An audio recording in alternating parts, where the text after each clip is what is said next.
नमस्कार, मी ऋषिकरत मित्रांनो, लवकरच तुमच्या खात्यावरती पंतप्रधान किसान सन्मान निधीचा 19वा हप्ता हा जारी केला जाणार आहे. 24 फेब्रुवारी 2025 रोजी श्री माननीय पंतप्रधान नरेंद्र मोदी यांच्या हस्ते तुमच्या खात्यावरती हे DBTद्वारे पैसे येणार आहे. म्हणजे डायरेक्ट बेनिफिट ट्रान्सफर. जो लाभार्थी असेल, जो शेतकरी असेल, त्याच्या खात्यावरती डायरेक्टली हे पैसे येणार आहे.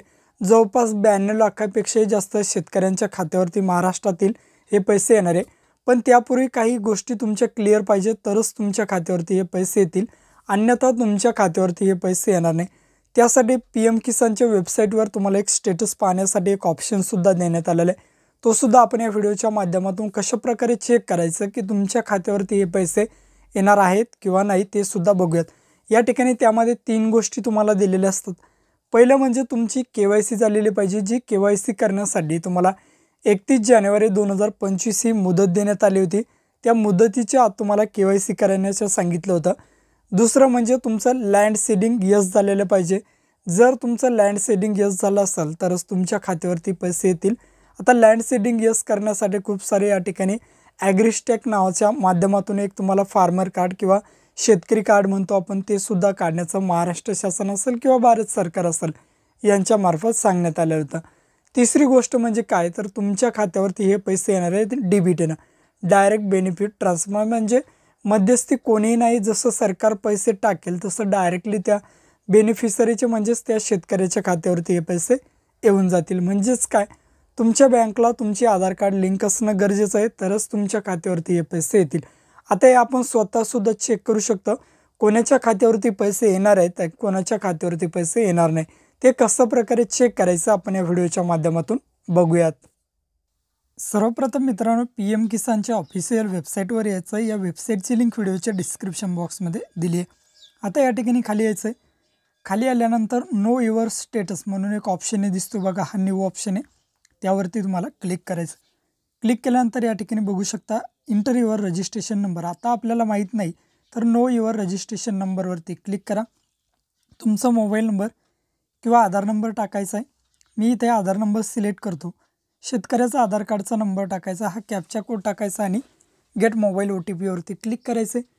तुमच्या मोबाईलवरती OTP येईल, तो OTP या ठिकाणी टाका आणि गेट डिटेल्स यावरती तुम्हाला क्लिक करायचं आहे. क्लिक केल्यानंतर बघू शकता तुमचा तुम्हाला रजिस्ट्रेशन नंबर मिळेल. हा रजिस्ट्रेशन नंबर कॉपी करून ठेवायचा आहे. हा तुम्हाला समोर लागेल, त्यावरती आपण स्टेटस हे चेक करू शकतो. खाली शेतकऱ्यांचं नाव दिलं आहे. खाली यायचं आहे, परत नो युअर स्टेटसवरती क्लिक करा. क्लिक केल्यानंतर इंटर रजिस्ट्रेशन नंबरवरती तुम्हाला जो रजिस्ट्रेशन नंबर आलेला आहे, तो रजिस्ट्रेशन नंबर या ठिकाणी टाकून कॅप्चा टाकून गेट OTPवरती क्लिक करा. क्लिक केल्यानंतर तुमच्या मोबाईलवरती OTP जाईल. तो OTP या ठिकाणी टाकायचा आणि गेट डिटेल्सवरती क्लिक करा. आता बघा, लँड सीडिंग म्हणजे जमिनीचा तपशीलसुद्धा बरोबर या शेतकऱ्याचा, KYC सुद्धा झाली आणि आधार बँक अकाउंट सीडिंग म्हणजे आधार बँकेला लिंकसुद्धा आहे. तिन्हीसुद्धा गोष्टी क्लिअर आहे. म्हणजे 100% या शेतकऱ्याला पुढील हप्ता येणार आहे. जर तुमचं असं असेल तर तुम्हाला सुद्धा हे पैसे येतील. आता या ठिकाणी परत तुम्ही दुसऱ्या पद्धतीने चेक करू शकता बघा, PMFS अशा प्रकारे तुम्हाला सर्च करायचं. सर्च केल्यानंतर 1 नंबरलाच वेबसाईट येईल, PFMS. आता या ठिकाणी यावरती क्लिक करायचं. क्लिक केल्यानंतर या ठिकाणी खूप सारे ऑप्शन आहे. यामध्ये पेमेंट स्टेटस म्हणून एक ऑप्शन आहे बघा, त्यावरती क्लिक करा आणि खाली DBT स्टेटस यावरती तुम्हाला क्लिक करायचं आहे.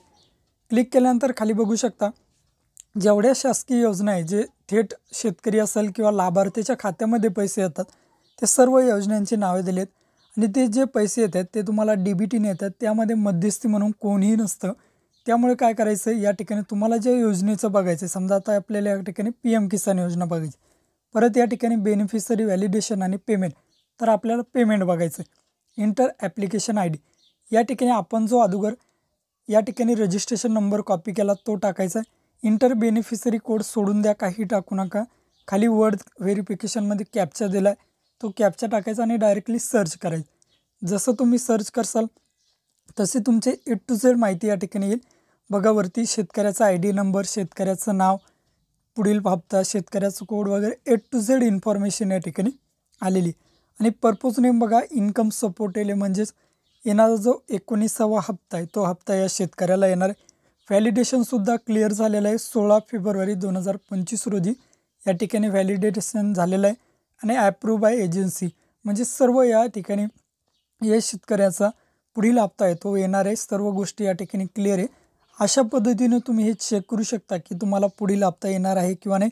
जर एखादी गोष्ट राहिली असेल तर ती व्यवस्थित दुरुस्त करून घ्या आणि नंतर हप्ता